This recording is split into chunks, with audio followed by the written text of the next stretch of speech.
तक हम पहुंचा रहे हैं। चित्तौड़गढ़ से बीजेपी के प्रत्याशी हैं, बीजेपी प्रदेशाध्यक्ष सीपी जोशी परिवार समेत पहुंचे वोट कास्ट करने के लिए।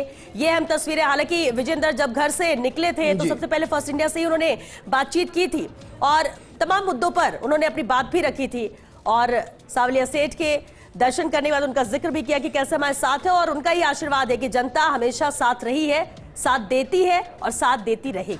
और देखिए अब उनके भी साफे पर नजर डालिए। ये दरअसल एक संदेश है जिसको बहुत स्पष्ट रूप से दिया जा रहा है और देना भी चाहिए।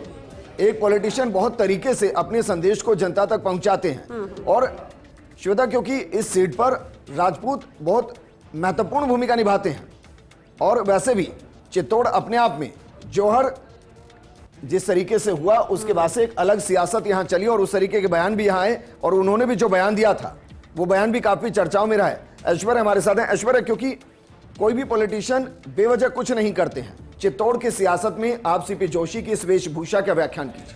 देखिए, एक चीज मैं यहां पर बोलूंगा और इस चीज को लेकर शायद आपको भी ताज्जुब होगा कि जब सीपी जोशी के घर हम गए पिछली बार तो हमने सोचा कि सीपी जोशी का घर होगा, कोई आलीशान सा गाड़ियां खड़ी होगी, इस तरीके से लगा कि एक नेता का घर जैसा होता है। जैसे घर में घुसे तो लगा कि कोई अमूमन एक सरकारी टीचर या फिर एक सामान्य से व्यक्ति का मकान होता है जहां पर ठीक से 10-12 लोग बैठ भी नहीं सकते थे ड्राइंग रूम में, इस तरीके का उनका घर था। तो मैंने उनसे पूछा कि भाई अब आप इतने बड़े नेता हैं, आपका घर क्या है? तो उन्होंने कहा ठीक है, मुझे यहाँ पर लोग आ जाते हैं, जनता मुझे पसंद करती है।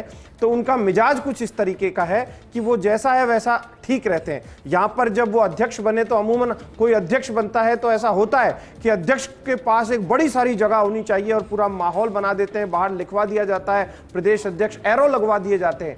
वहां पर आज भी जहां उनका घर है वहां पार्षद तक के एरो लग जाते हैं। लेकिन मैं चाहूंगा इस तस्वीर पर आप जरा टिप्पणी कीजिए कि नेता जो कतारों में लगते हैं, क्या उस दौरान वोटर्स के मन मस्तिष्क में कुछ प्रभाव पड़ता है? क्योंकि देखिए, अगर कैंडिडेट सामान्य तरीके से लगता है, सबसे मिलता है, तो अंत तक प्रभावित करता है। देखिए, बिल्कुल सही बात है कि जब नेता सामने खड़ा हो और बहुत सारे वोटर खड़े हों तो सबसे पहले उनके मन में पहला सवाल यही आता है कि क्यों ना एक सेल्फी हो जाए, बाहर निकले तो एक सेल्फी या फोटो ले ले। और दूसरा, वो उस वक्त उनका मन मस्तिष्क, उनका फेस एक्सप्रेशंस और उनके बारे में जानते हैं। पास में खड़े हुए व्यक्ति से पूछ भी लेते हैं कि भाई क्या है, तो पास में खड़ा हुआ व्यक्ति अगर कोई सही राय देता है तो भी, वरना अपने मन की सुनकर वोट डालते हैं। और जहां तक मैं सीपी जोशी की इस तस्वीर को देख पा रहा हूं तो सीपी जोशी यहां पर एक सामान्य कार्यकर्ता की भांति खड़े हैं और जो तस्वीरें होंगी इस वक्त उनकी सेल्फी और इस तरीके की चल रही होगी। तो ये सीपी जोशी नहीं, कांग्रेस कैंडिडेट हो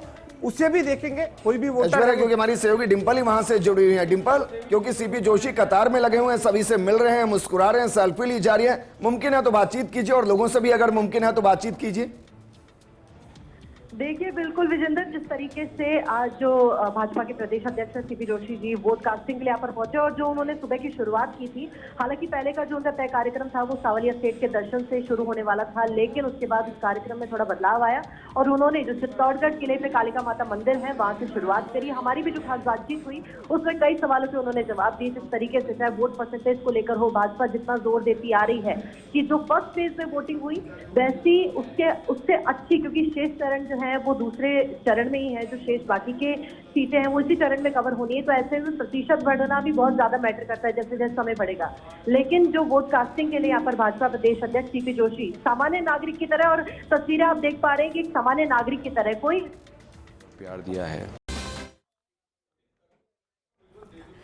और ये अहम तस्वीरें आप देख रहे हैं, सीपी जोशी वोट कास्ट कर। इससे पहले हम तस्वीरें दिखा रहे थे, 10 से 15 मिनट लगा कतार में आम जन के बीच मौजूद रहे, सेल्फी का क्रेज भी लोगों के बीच में देखने को मिला। सीपी जोशी के साथ बीजेपी प्रदेश अध्यक्ष है, चित्तौड़गढ़ से बीजेपी के प्रत्याशी है, मौजूदा सांसद भी रहे और सबसे अहम तस्वीर ये अब वोट कास्ट करने पहुंचे हैं सीपी जोशी। हालांकि इससे पहले भी पूनम बहुत सारी उन्होंने बातें कही, क्योंकि सुबह ही जब वो घर से निकले तो सबसे पहले फर्स्ट इंडिया से बातचीत की, जब सहयोगी डिंपल ने उनसे कई अहम सवाल किए और उन्होंने विपाक्षी से जवाब भी दिया, जीत को लेकर आश्वस्त भी थे। और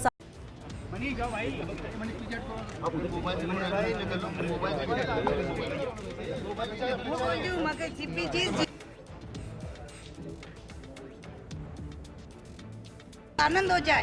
ठीक है, मतदान करके आए हैं। पिछली बार 12 सीटों की यदि बात की जाए तो पिछले साल की पिछले चुनाव की तुलना में कम रहा था, लेकिन उत्साह दिख रहा है। क्या अपील रहेगी आपकी? मैं सोचता हूं कि सभी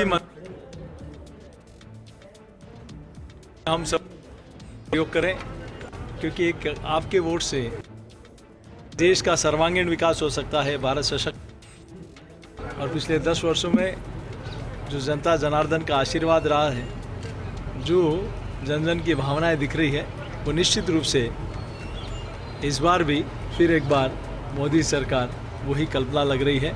और मैं जिस प्रकार का उत्साह सुबह से हर पोलिंग बूथ पर दिख रहा है, वो मैं सोचता हूं कि लगभग 70% से ऊपर मतदान होगा।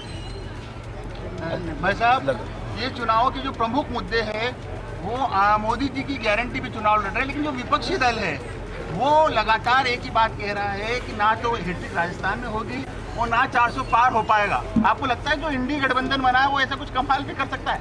मुझे लगता है कोई भी राजनीतिक दल अपने जीतने की बजाय कि उनको इतने प्रचंड बहुमत से थोड़ा सा कम मिलेगा उसी में खुश हैं। मुझे बड़ी आश्चर्य वाली बात है कि जो देश में इतने वर्षों तक जो पार्टी शासन किया, अनेक प्रदेशों में जिन्होंने सत्ता का संचालन किया, वो पार्टी आज क्षेत्रीय पार्टी के रूप में बनती जा रही है, जिनके सेनापति